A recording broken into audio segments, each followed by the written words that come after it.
Check. Hello, test. Hello, praise the Lord. Hallelujah. Hallelujah. దేవునికి స్తోత్రము గానము చేయుట మంచిది. దేవుని స్తుతించుట, ఎప్పటికైనా దేవుని ఆరాధించడం అనేది ఎంత చేసినా తక్కువే.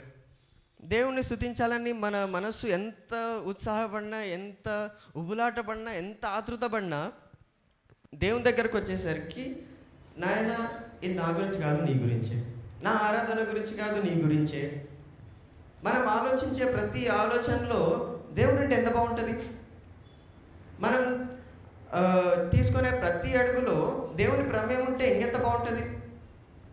మనం చేస్తున్న ప్రతి పని దేవునికి మహిమకరంగానే జరగాలి అని ఆశించడంలో ఇంకెంత మంచి ఉంది. అదేవిధంగా ఈ సమయంలో ఏ విధంగా అయితే మనం దేవుని గురించి ఆలోచిస్తున్నామో, ఎప్పుడన్నా ఆలోచించినారా దేవునికి మన గురించిన దృష్టి ఏముంది? మనము రక్షింపబడిన తర్వాత దేవుని దృష్టిలో మనం ఏ విధంగా ఉన్నాం ఎప్పుడైనా ఆలోచించినారా? డౌట్ వచ్చిందా ఎంతమందికి? అన్న నేను చర్చికి పోతా, కాలేజీకి పోతా, వర్క్ దగ్గరికి పోతా, ఇదంతా కాదు, నాకు సాటిస్ఫాక్షన్ లేదు. అసలు ఏసీ నా దేవుడు నా గురించి ఏమనుకుంటున్నాడు, దేవుడు అసలు నన్ను ఎలా చూస్తున్నాడు, నన్ను ప్రేమిస్తున్నాడా, నాకు సాయం చేయాలని అనుకుంటున్నాడా అని చాలామందికి డౌట్ రావచ్చు. కానీ మనకున్న డౌట్స్ అన్నీ ఎక్కడ ఉన్నాయి చెప్పాలి? మైండ్లో ఉన్నాయి. మనం రక్షింపబడిందని ఎక్కడ కన్ఫర్మ్ అయింది? మన ఆత్మలో. అవునా? మీ ఆత్మలో జరిగిన కార్యాన్ని మీ మెదడుకి పంపించుకోవాలి. ఇప్పుడే అర్థం కాదు అన్న దేవుడు మంచివాడా, నీ ఆత్మకు తెలుసు. నీ ఆత్మ దేవుని ఆత్మతో మమేకమైంది కాబట్టి నీ ఆత్మకు తెలుసు ఏంటిది, దేవుడు మంచివాడు, ఆయన చేసే కార్యాలు కరెక్టే. కానీ బుర్రేం ఆలోచిస్తుంది, ఇది నిజమా అని ఇంకొక క్వశ్చన్ వస్తుంది. దేవుడు నిజంగానే ఇంత మంచివాడా? దేవుడు నిజంగానే అవధులు లేని ప్రేమ చూపిస్తాడా? ఇంత మంచి చేసి కూడా దేవుడు ఒక చోటికి వెళ్ళిన తర్వాత ఇక్కడ పట్టుకుంటాడు నన్ను అని ఎప్పుడన్నా అనుకునింటారు కదా. కాబట్టి ఈరోజు ఆ సందేహాన్ని పక్క పెట్టేద్దాం. అందరం కలిసి దానియేలు గ్రంథం 10వ అధ్యాయం 9 నుండి చూద్దాం. దీనికి హిస్టరీ, దీని వెనకాల ఉన్న స్టోరీ ఏంటంటే, దానియేలు 8-9 అధ్యాయాల్లో దర్శనం చూసినాడు. భవిష్యత్తు గురించి, చాలా కాలం తర్వాత జరగబోయే దాని గురించి దానియేలు చాలా మనకంటే యేసుప్రభు పుట్టక ముందే మన తర్వాత మన కాలంలో జరగబోయే సంగతులని దానియేలుకు దేవుడు దర్శన రూపకంగా చూపించిన తర్వాత ఏం అర్థం కాకుండా 5th క్లాస్ పిల్లోనికి 10th క్లాస్ పేపర్ ఇచ్చినట్లయింది. అక్కడ ఇచ్చేసి ఏమంటున్నాడు, నాకు అర్థం కావట్లేదు అని ఏం చేస్తున్నాడంటే ఉపవాసం ఉంటున్నాడు. కొంతకాలం ఉపవాసం ఉంటున్నాడు, కొంతకాలం రోధిస్తున్నాడు. మధ్యలో అసలు సంబంధం లేకుండా 9వ అధ్యాయంలో ఏం చేస్తాడంటే, ఆ దర్శనానికి భావానికి సంబంధం లేకుండా ఏం చేస్తాడంటే, నా ప్రజలు తప్పు చేసినారు అంటే తను ఏం చేస్తున్నాడంటే, ఇర్మియా గ్రంథంలో ఇర్మియా ప్రవచించిన 70 సంవత్సరాల బంధకాలు అనేది 70 years 70 సంవత్సరాలని ఇర్మియా ప్రవక్త ప్రవచించినాడు. ఆ ప్రవచనం అయిపోయింది, 70 సంవత్సరాలు అయిపోయినాయి, కానీ నా ప్రజలు ఇక్కడే ఉన్నారు అని తను ఏం చేస్తున్నాడంటే ప్రార్థన చేస్తున్నాడు అనమాట.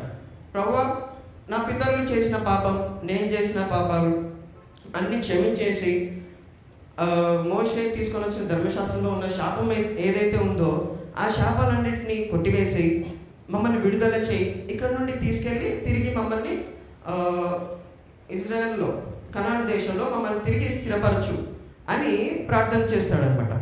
ప్రార్థన చేసిన తర్వాత దానికి ముందే 8వ అధ్యాయంలో తను దర్శనం చూస్తాడు. ఆ దర్శనానికి కొంత అర్థం 8వ అధ్యాయంలోనే ఇస్తాడు. కానీ అదే కంటిన్యూషన్ మళ్ళీ 10వ అధ్యాయంలో చూడంగానే మొదటి నుండి 8 వచనాల వరకు ఇంకొక దర్శనం కనపడుతుంది. ఈ దర్శనం ఏదో భవిష్యత్తు గురించి కాదు, ఏదో జరగబోయే విషయాల గురించి కాదు. ఇజ్రాయెల్ ఎలా ఉన్నారు అన్న విషయాల గురించి కాదు, కానీ అక్కడున్న దర్శనం ఏంటంటే కేవలం ఒక నిశ్శబ్దం. ఆ నిశ్శబ్దంలో ఒక చక్కని స్వరం వింటాడు. ఆ స్వరం ఏంట్రా బాబు అని చూడంగానే ఎదురుగా ప్రభు అయిన దేవుడు. ఆ దేవుడిని చూడంగానే తన మోర్టాలిటీ అంటే తన శైతన్ అర్థం చేసుకొని ఏం చేస్తాడంటే, నేను సచ్చినిరా బాబు అని సాష్టాంగ పడతాడు. ఏం చేస్తాడు? సాష్టాంగ పడతాడు. ఆ స్వరూపం ఎలా ఉందంటే దగ్గర వేసే వైట్ డ్రెస్, ఓకేనా, ఇత్తడి పాలిష్ చేస్తే ఎలా ఉంటుందో అటువంటి పాదాలు, ఇంకా గమనిస్తే చాలా అద్భుతంగా ఉంటుంది. మీరు ఇంటికి వెళ్ళిన తర్వాత దానియేలు 10వ అధ్యాయం చదవండి. ఇప్పుడు అట్లా పడిన తర్వాత జరిగిన విషయం ఏందో ఇప్పుడు మనం చూద్దాం, ఓకేనా. దానియేలు 10:9-19. ఇప్పుడు ఏమవుతుందంటే మనం చూద్దాం 9వ వచనం. నేను అతని మాటలు విని నేను నేలను సాష్టాంగపడి గాఢ నిద్ర పొందిన వాడనైతిని. అప్పుడొకడు చేతితో నన్ను ముట్టి నా మోకాలను అరచేతులను నేల మోపి నన్ను నిలువబెట్టి, దానియేలు, నీవు బహు ప్రియుడవు గనుక నేను నీ యొద్దకు పంపబడితిని. నీవు లేచి నిలువబడి నేను నీతో చెప్పు మాటలు తెలుసుకొనుమనెను. అతడు ఈ మాటలు నాతో చెప్పగా నేను వణుకుచూ నిలువబడితిని. ఓకే, ఇప్పటి వరకు మనం చదివింది 9-11. గమనిస్తే 9వ వచనంలో నేను నేలను సాష్టాంగపడి గాఢ నిద్ర పొందిన వాడనైతే. ఇది నిజంగాంటే మనం పడుకున్నప్పుడు గుర్రబెట్టి నిద్రపడు అట్లాంటి నిద్ర కాదు కదా. ఇదేంటంటే సాష్టాంగపడి ఇంకా లేవటానికి శక్తి లేదు, లేద్దామంటే ఆ ప్రభావం ఆ మహిమ తట్టుకోలేకపోతున్నాడు. అందుకు ఏమైందంటే సాష్టాంగ పడిపోయినాడు. 10వ వచనంలో చూస్తే అప్పుడొకడు చేతితో నన్ను ముట్టి నా మోకాలను అరచేతులను నేల మోపి నన్ను నిలువబెట్టి అంటే ఇక్కడ కూడా సాష్టాంగ నిద్రపోయే ఎట్లాగైతే పడుకోవడం కాదో ఇక్కడ నిలబెట్టడం కూడా ఇట్లా నిలబడ్డం కాదు. ఇప్పుడు చిన్నపిల్లలు చూస్తే వాళ్ళు ఎలా నడుస్తారు? ఫస్ట్ మోకాల మీదకి వచ్చి చేతుల మీదకి వస్తారు. వచ్చిన తర్వాత మనం ఏమంటాం? అరే పాకుతున్నాడు అంటామా? లేకపోతే అరే వీడు ఇంకా లేయట్లేదు అని అంటామా? ఎందుకనము అంటే ఆ పిల్లవాడు ఆ వయసులో చేయగలిగింది ఏంటి? ఆ మోకాల మీద చేతుల మీద నిలబట్టమే. కాబట్టి అది కూడా నిలబట్టమే. సో అప్పుడు ఒకడు చేతితో నన్ను ముట్టి నా మోకాలను అరచేతులను నేల మోపి నన్ను నిలవబెట్టి, అంటే ఆ చిన్న పిల్లవాడు ఎలాగైతే ఉంటాడో ఆ పొజిషన్లోకి వచ్చినాడు అనమాట. వచ్చిన తర్వాత 11వ వచనంలో ఏం చెప్పట్లేదు, డైరెక్ట్గా శక్తి ఏంటి అనేది మనం గమనిస్తే దానియేలు అక్కడున్న 3 పదాలు వరుసగా చదివేసేయండి.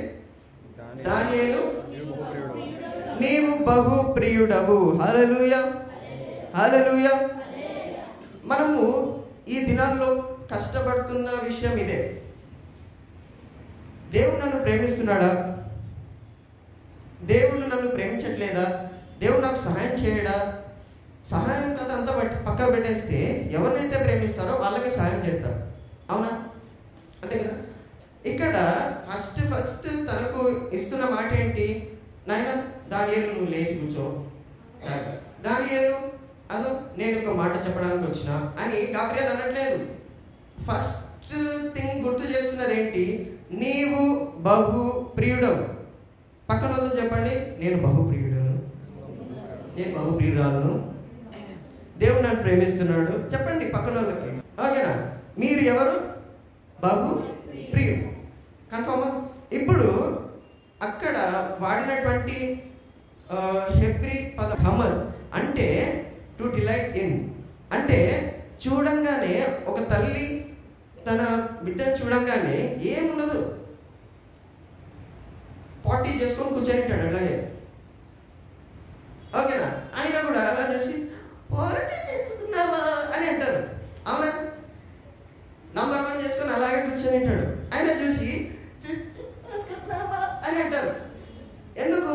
చూడంగానే ఆ ముచ్చట, చూడంగానే వీడు నా కొడుకురా అన్నటువంటి ప్రేమ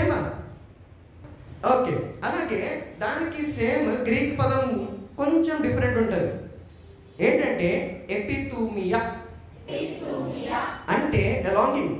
అంటే ఇప్పుడు ఎవరినైతే చూసి నా కొడుకురా అని ఏ తల్లైతే అలా అనిపిస్తుందో, ఒక్క నా దగ్గరికి రావాలి, వాడు నాకే కావాలి ఎత్తుకొని ముద్ర పెట్టేసి కదా చేస్తారు లేదా. కాబట్టి దేవుడు ఈ దానియేలుకి ఏమంటున్నాడంటే, నువ్వు రాది, నువ్వయ్యాది. నిన్ను చూడంగానే దేవుడు మురిసిపోతున్నాడు. నిన్ను చూడంగానే దేవుడు తన ఒడిలోకి తీసుకోవాలనుకుంటున్నాడు. హల్లెలూయా. అట్లాగే ఇప్పుడు దేని బేస్ నీవు బహుప్రియుడు గనుక నేను నీ యొద్దకు పంపబడి తిని, నీవు లేచి నిలువబడి నేను నీతో చెప్పు మాటలు తెలుసుకొనుమనెను. అతడు ఈ మాటలు నాతో చెప్పగా నేను వణుకుచూ నిలువబడి తిని. ఏమైతుంది? ఇంకా అక్కడ ఏమైతుంది? గమ్మత్ చూపించిన, ఎపితూమియా చూపించిన, అది గమనించినాడు. కానీ దానియేలు ఏం చేస్తున్నాడు? ఇంకా ఆ వచనం ఎండింగ్లో ఇంకా వణుకుతూ నిలబడుతున్నాడు. ఇంకా భయం పోలే. ఆ మహిమ చూసి తను తట్టుకోలేకపోతున్నాడు. అట్ ద సేమ్ టైం ఏం జరుగుతుందంటే, ఈ దేవుడు నన్ను ప్రేమిస్తున్నాడు, కానీ ఏంటిది? కానీ ఆ మహిమ నేను ఇంకా చేరుకోలేదు. అప్పుడు గమనించండి 12వ వచనం.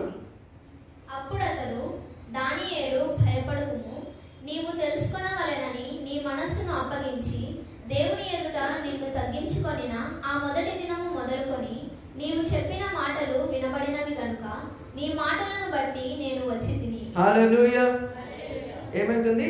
నీవు తెలుసుకొనవలెనని నీ మనస్సును అప్పగించి దేవుని ఎదుట నిన్ను తగ్గించుకొనిన ఆ మొదటి దినము మొదలుకొని నీవు చెప్పిన మాటలు వినబడినవి గనుక నీ మాటలను బట్టి నేను వచ్చి తిని. మనసును ఏం చేసేసినావంట? అప్పగించి దేవుని ఎదుట నిన్ను తగ్గించుకొని ఏం చేసినాడంట? మనసును అప్పగించేసినాడు. వెయిట్, దేవుని సమాధానం కోసం ఎదురు చూస్తున్నాడు. చూస్తుండే కొద్దీ 14వ వచనంలో చూద్దాం. ఈ దర్శనపు సంగతి ఇంకా అనేక దినముల వరకు జరగదు. అయితే దినముల అంతమందు నీ జనమునకు సంభవింపబోవు ఈ సంగతిని నీకు తెలియచేయవచ్చితినని అతడు నాతో చెప్పాను. దొరికింది. ఎందుకు ఈ బాధ అంటే, అయితే దినముల అంతమందు నీ జనమునకు, ఏ జనమునకు? ఎవరు? దానియేలు జనము, ఇశ్రాయేలు.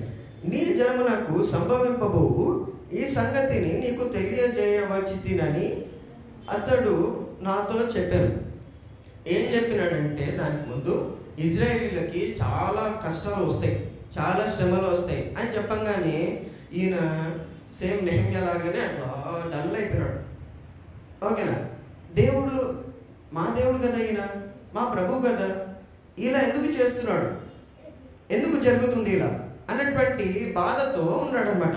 ఉన్న తర్వాత ఇప్పుడు ఏం జరుగుతుంది చూడండి 15వ వచనం. అతడి మాటలు నాతో చెప్పగా నేను నా ముఖము నేలకు వంచుకొని మౌనినైతిని. అప్పుడు నరస్వరూపి అగు ఒకడు నా పెదవులను ముట్టగా నేను నోరు తెరచి నా ఎదుట నిలిచి ఉన్న వానితో ఇట్లాంటిని. ఒక నిమిషం, ఏం జరిగింది? నా 15వ వచనం, నేను నా ముఖము నేలకు వంచుకొని మౌనినైతిని. ఇది తన హృదయంలో ఉంది, నా ప్రజలకు భవిష్యత్తులో శ్రమ కలుగుతుంది కాబట్టి ఆ బాధను ఆగే హృదయంలో పెట్టుకొని కుములుతూ ఉన్నాడు అనమాట. ఇప్పుడు దాన్ని బయటికి చెప్దామంటే ఏమవుతుందో అనేటువంటి దాంతో ఏం చేస్తున్నాడు? అలాగే మౌనిగా ఉంటే అప్పుడు నరస్వరూపి ఒకడు నా పెదవులను ముట్టగా ఏం చేసినాడు? నరస్వరూపం ఒకడు వచ్చి పెదవులు ముట్టిన తర్వాత నా ఎదుట నిలిచి ఉన్న వానితో ఇట్లాంటి ఏమంటిని?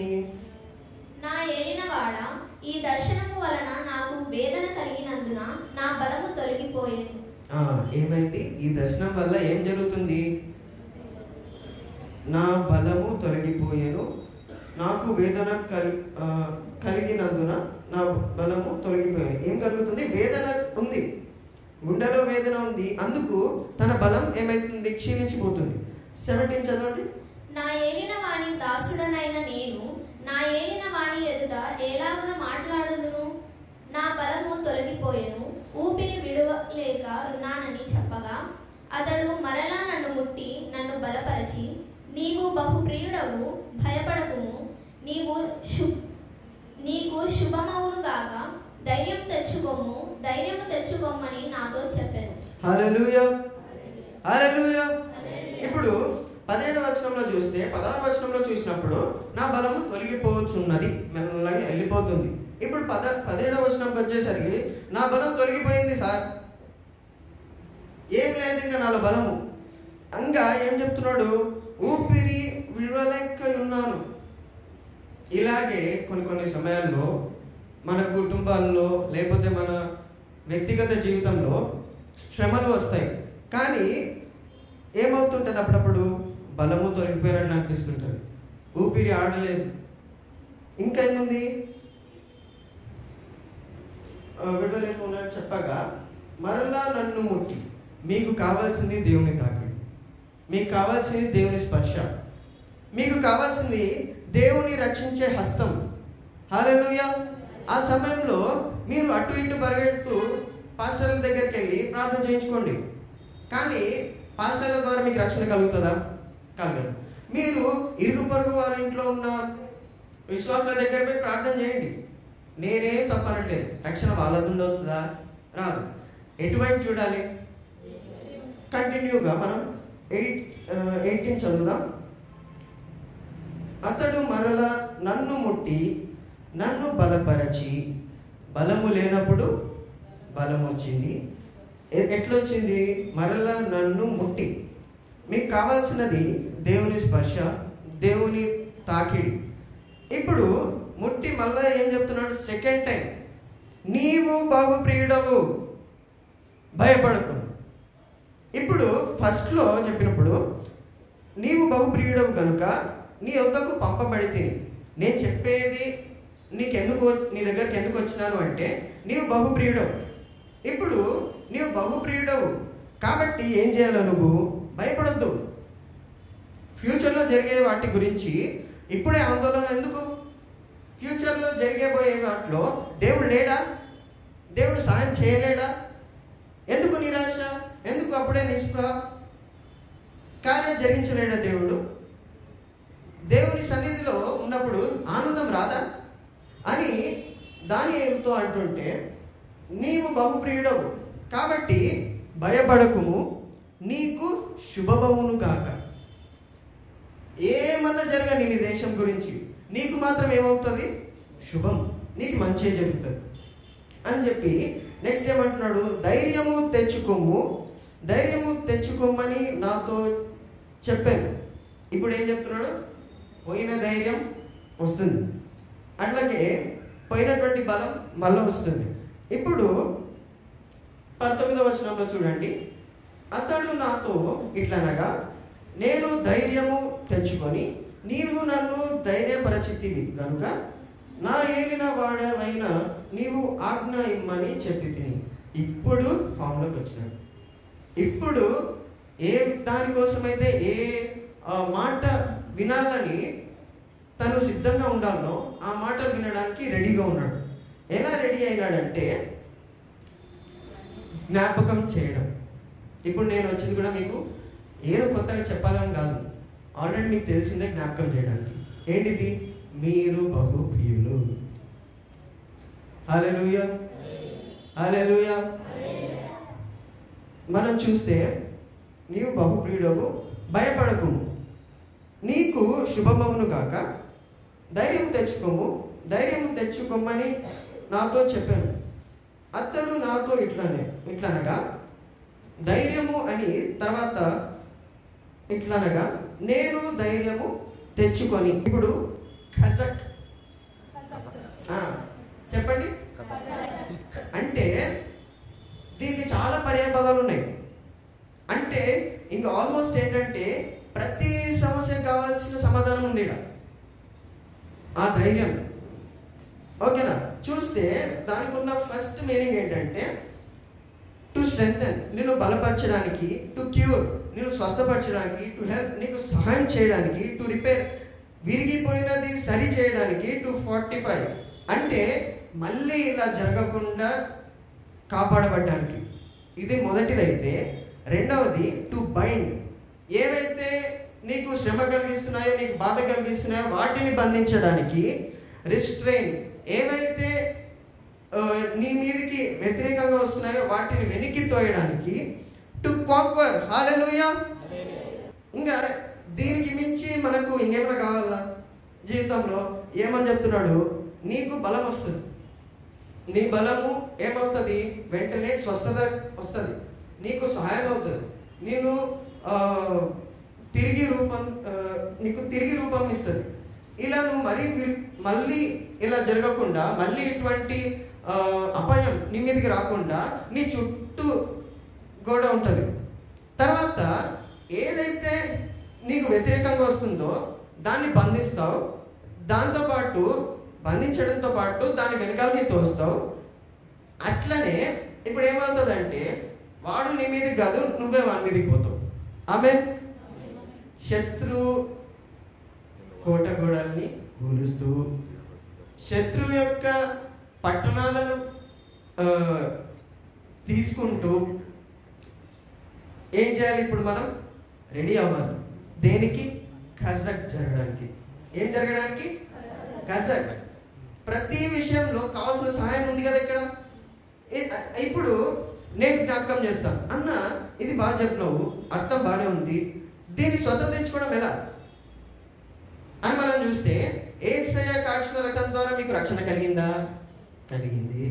యేసు ప్రభు పొందిన గాయముల చేత మీకు స్వస్థత కలిగిందా? కలిగింది. ఆయన దారిద్ర్యం వల్ల మీరు ధనవంతులు అవుతున్నారా? అవుతున్నారు. ఇంకా ఆయన మీద మోపబడినటువంటి పాపము, ఆయన మీద మోపబడినటువంటి శాపం ద్వారా మీరు నీతిమంతులుగా మార్చబడినారా లేదా? ఇదంతా ఎందుకు జరుగుతుంది? ఫస్ట్లో చూసినాం, కమర్. ఏంటిది? కమర్. నిన్ను చూడంగానే ముచ్చటించిన దేవుడు నీకు ప్రేమతో పాటు ఇవన్నీ ఫ్రీగా ఇచ్చేసినాడు. తన కుమారుని ఇచ్చిన దేవుడు ఈ మరి చిన్నవి ఇయ్యలేడా? అట్లనే ఎపితూమియా చేసినాడు మిమ్మల్ని.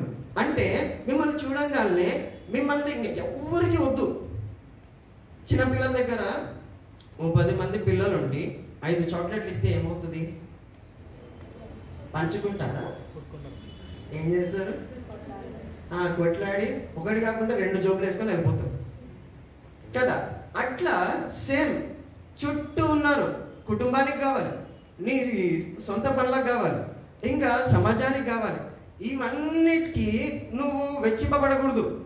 కాబట్టి దేవుడు ఏం చేస్తున్నాడంటే వీళ్ళెవ్వరికి పొందకుండా ఆ చిన్నపిల్లడు ఎట్లయితే చాక్లెట్లన్నీ జోబులు వేసుకొని వెళ్ళిపోతాడో, ఏ సైడ్లో మిమ్మల్ని ఎత్తుకొని వెళ్ళిపోతాడు. హల్లెలూయా. ఎందుకు అంటే మిమ్మల్ని చూడంగానే ఆ ముచ్చట, మిమ్మల్ని చూడంగానే ఆ ప్రేమ. హల్లెలూయా. కాబట్టి మనము ఆ మైండ్ సెట్లో ఉండాలి, ఆ గుర్తింపులో ఉండాలి. దేవుడు నన్ను చూడంగానే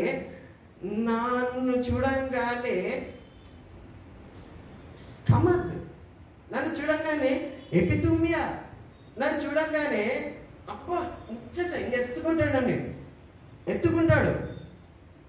ఇప్పుడు ఇంత ప్రేమించే దేవుడు, ఇంత ప్రేమించే ప్రేమమయుడు, ఇంత ప్రేమించే దయామయుడు, కరుణామయుడు, ఇటువంటి దేవుని ప్రేమ మీరు సంపూర్ణంగా అర్థం చేసుకున్నప్పుడు ఆ సున్నితమైన హృదయాన్ని గాయపరచాలనుకుంటారా మీరు? చెప్పండి. ఎవరైనా మిమ్మల్ని ఇంతగా ప్రేమిస్తే పొర్రపాటున కూడా ఒక్కటి మనకి నచ్చదా పోతే చేతులన్నా కాచుకుంటా నేను ఆ పని చేయను అన్నట్లు ఉంటారు. అట్లాంటిది తన ప్రాణాన్నే ఇచ్చిన ఈ దేవుడు, తన ప్రాణాన్నే ఇచ్చిన యేసయ్య ప్రేమ మీకు అర్థమైనప్పుడు ఎందుకు మీరు వెనకాల తిరగాలని చూస్తారు? కాబట్టి ఇలా వెనుక తిరగకుండా ఉండడానికి మళ్ళీ ఏం చేస్తున్నాడంటే ఆయన మీకు కృపనిచ్చినాడు. ఏమిచ్చినాడు? కృప. కృప ఏం చేస్తుందంటే మీ గత పాపాలను క్షమించేసి భవిష్యత్తులో పాపం చేయకుండా మీకు సహాయం చేస్తుంది. ఓకేనా? కృప అంటే ఏదో పాపం చేస్తూ ఉంటాము క్షమాపణ, మళ్ళీ పాపం చేస్తాము క్షమాపణ, అది కాదు. పాపం చేయకుండా ఉండడానికి శక్తిని ఇస్తుంది. ఇంత మంచి దేవుడు ఉంటాడు ఎక్కడన్నా?